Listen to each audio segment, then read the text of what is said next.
अस्सलाम वालेकुम व्यूअर्स, कैसे हैं आप लोग? ठीक ठाक हैं, मुझे उम्मीद है ठीक होंगे, खुश रहें, आबाद रहें। हाँ जी, रंग बिरंगी चटनियाँ आज हम रमज़ान स्पेशल बनाएंगे। अपने किचन में बहुत ही मज़ेदार चटनियाँ बनाएंगे, आपके साथ शेयर करेंगे। तो चलिए शुरू करते हैं। 3 मुख्तलिफ़ किस्म की चटपटी चटनियाँ बनाने के लिए मैंने सामान लिया है। सुरख मिर्चें हैं, इनको मैंने 1 घंटा पहले पानी में भिगो दिया। सब्ज़ मिर्चें हैं, प्याज है, लहसुन है और टमाटर है, पुदीना है, सब्ज़ धनिया है और इमली का पल्प है और आलू हैं।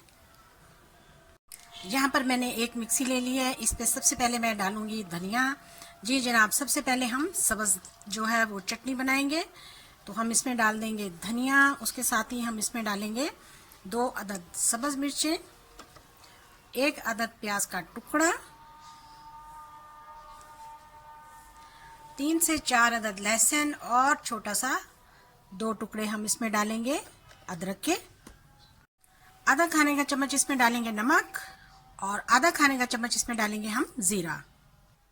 2 से 3 चम्मच इसमें डालूंगी मैं इमली का पानी।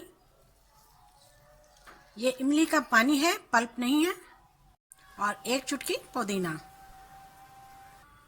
इसको अब हम ग्राइंड कर लेंगे।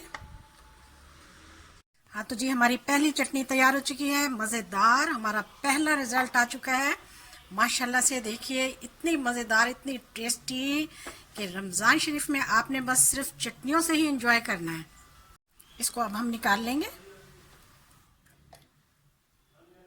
चलिए जी, अब हम दूसरी चटनी की तरफ चलते हैं। तो अब हम चलेंगे दूसरी चटनी की तरफ। तो इसको मैंने, जो मिक्सी है इसको मैंने साफ नहीं किया। इसमें हम डालेंगे 2 अदद टमाटर। टमाटर के 2 पीसेस करके डाल दिए।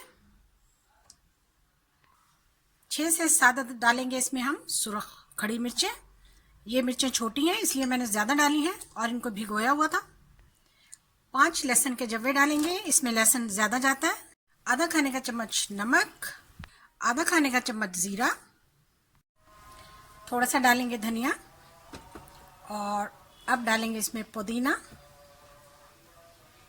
और अब बाकी के इसमें टमाटर डाल देंगे। इसको भी अब हम बहुत ही अच्छे तरीके से ब्लेंड करते हैं। हाँ तो जी, हमारी रेड जो चटनी है वो भी बिल्कुल तैयार हो चुकी है। देखें जी, माशाल्लाह से इसका कलर देखें, टमाटर और सुरख मिर्चों की चटनी। तो इसको भी हम प्याली में निकालते हैं। क्या बात है इस चटनी की! इस चटनी को आप पिज़्ज़ा पर भी इस्तेमाल कर सकते हैं और लच्छा पराठे पर भी इस्तेमाल कर सकते हैं और इसका बहुत ही अच्छा और मज़ेदार इसका जो है ना, आप ऑमलेट भी बना सकते हैं। तो अब हम बनाएंगे समोसे और पकौड़ों के साथ मिलने वाली बहुत ही मज़ेदार चटपटी सी, जो कि आलू के साथ बनेगी। ये डाल दिए हमने आलू और इसमें डालेंगे हम जनाब 1 बड़े साइज़ का आलू। ये डाल दिया मैंने।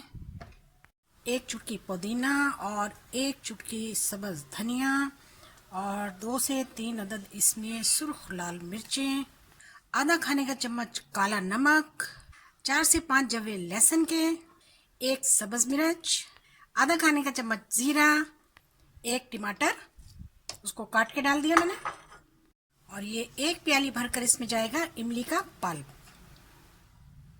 तो जी, ये हो गई समोसे पकोड़े वाली चटनी, जो कि बाज़ार में, ठेलों में, ढाबों में, रेहड़ियों पे मिलती है और बहुत ही मज़ेदार होती है। अब इसको भी हम ब्लेंड करते हैं। लीजिए जनाब, तीसरी चटनी भी तैयार है माशाल्लाह से। देखिए ये है आलू की चटनी, बहुत ही मज़ेदार, जो अभी मैंने इमली के पल्प से बनाई है। ये ही आपको मिलती है एक राज के साथ, टिप्स के साथ, जो कि बहुत ही टेस्टी होता है। तो इसको भी हम इस तरह से निकाल लेंगे। हाँ तो जी, हमारी चटपटी चटनियाँ तैयार हैं। कैसी लगी आपको? तो इसको आप रमज़ान शरीफ के लिए महफूज करें। बहुत ही मज़े की, बहुत ही टेस्टी समोसे पकौड़ों के साथ खाएं, पराठों के साथ खाएं, पेटीज के साथ खाएं, कचौरी के साथ खाएं। क्या मज़ा है इनका! हाँ जी, महफूज करें, बनाएं, रमज़ान शरीफ को एंजॉय करें। आपने वीडियो देखी, यकीनन आपने पूरी वीडियो देखी होगी। चैनल को सब्सक्राइब करें, वीडियो को लाइक करें आपके वीडियो देखने का शुक्रिया। जज़ाकल्लाह। अल्लाह हाफिज़।